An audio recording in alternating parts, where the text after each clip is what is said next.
You ever wonder why countries get locked in these crazy arms races? Or why, two gas stations right across the street from each other end up in a price war that just tanks their profits? Well, the answer might actually come from this simple puzzle. It's a game theory riddle that I'm telling you, once you get it, you'll start seeing it absolutely everywhere. All right, so let's jump right in. Picture this. You and a partner in crime, you've been caught. The police have you, but their case is kind of weak. They really need a confession. So they separate you, sit you down in a cold, sterile room, and they slide a deal across the table. But here's the kicker. Your partner, they're in the room right next door, getting the exact same offer. So let's break this whole thing down. It's a classic thought experiment, and the rules seem simple enough. But believe me, the choice is anything but. And here's the most important part.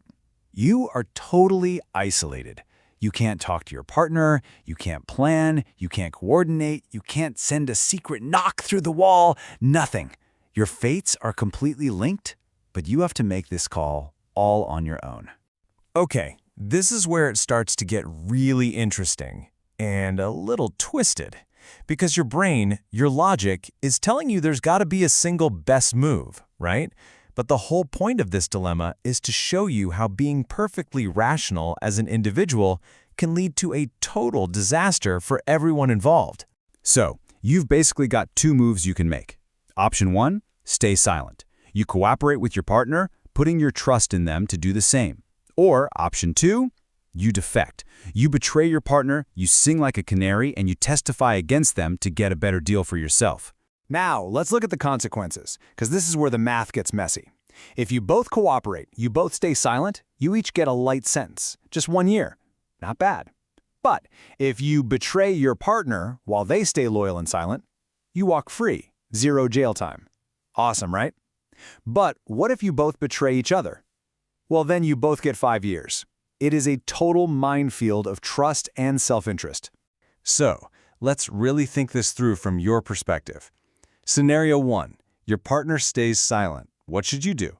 Well, if you betray them, you walk free instead of getting 1 year, so betrayal is better. Okay.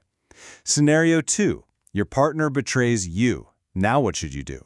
Well, if you betray them back, you get 5 years instead of the 10 you'd get for staying silent. So betrayal is still the better option. You see the problem here? No matter what your partner does, betraying them always looks like the smartest move for you personally. And that right there, that is the heart of the paradox. You have two completely rational people, and they each make the most logical choice available to them, and they both end up way worse off than if they had just, trusted each other in the first place. It's wild. And that's really the textbook definition of the prisoner's dilemma. It's all about that fundamental clash between what's best for me, the individual, and what's best for us, the group.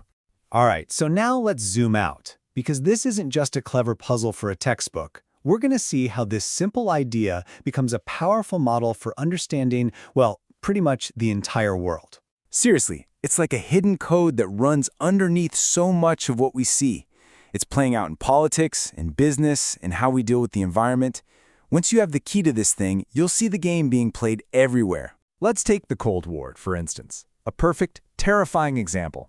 The best outcome for the whole world? Both the US and the Soviet Union disarm. That's cooperation. But for either side, the absolute worst-case scenario was to disarm while the other guys kept building bombs. That's being the sucker. So faced with that risk, the rational move for each of them was to defect, to just keep building more and more weapons. And the result was this incredibly dangerous and expensive stalemate we called mutually assured destruction. And you see this same exact logic in the world of business all the time. Imagine two companies. They could cooperate, keep their prices stable, and both make a healthy profit. But each one is tempted to defect, right? To slash their prices just a little bit to steal away customers.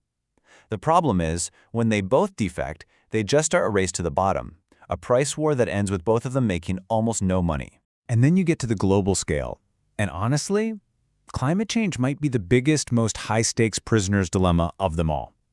The best outcome for humanity, for the planet, is for every country to cooperate and cut emissions. But for any single nation, it's so tempting to defect, to keep polluting, prioritize your own economy, and just hope everyone else picks up the slack.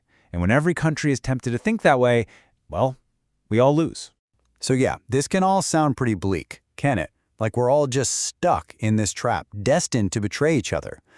But is there a way out? Is there a way to actually escape this cycle and encourage cooperation? The answer, thankfully, is yes. This really is the million-dollar question that game theorists have been obsessed with for ages. How do you flip the script? How do you rig the game so that trusting each other actually becomes the most rational choice? And the answer, the big breakthrough, is realizing that most of life isn't a one-and-done deal like the original puzzle. We have to interact with the same people, the same companies, the same countries again and again and again. And that shadow of the future, it changes the entire calculation. So one of the most famous and surprisingly effective strategies for these repeated games is something called tit for tat. And it is dead simple. Here's how it works. On your first move, you're always nice. You cooperate. From then on, you just do whatever your opponent did on their last move. That's it. And this super simple strategy is brilliant for 4 reasons. First, it's nice. It never starts a fight. It's never the first to betray. Second, it's retaliatory. You can't push it around. If you betray it, it hits back immediately.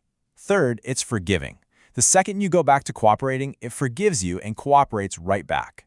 And finally, it's clear. Your opponent can easily figure out the pattern, and they learn really fast that working together is the best way forward for both of you. Okay, so we've seen the puzzle, we've untangled the paradox, and we've even looked at a way to solve it. So what's the big idea here? What does this all really mean? When you boil it all down, the prisoner's dilemma isn't really just a riddle. It's a lens. It's a way of seeing one of the most fundamental challenges of being human, or of any social group. It's that constant, nagging tension between what's best for me and what's best for us. And really, when you get right down to it, so many of our huge, complex global problems boil down to this: the number 2. A simple choice between 2 options. In almost any situation, we have a choice: to cooperate or to defect, to build trust or to betray it. Look, understanding this code isn't just about spotting the problem. It actually gives us a roadmap for how to find the solutions. It challenges all of us to think about how we can build systems and strategies, real-world versions of tit for tat, that make cooperation not just the nice thing to do, but the smartest thing to do. The real question is, can we learn to play the game that way together?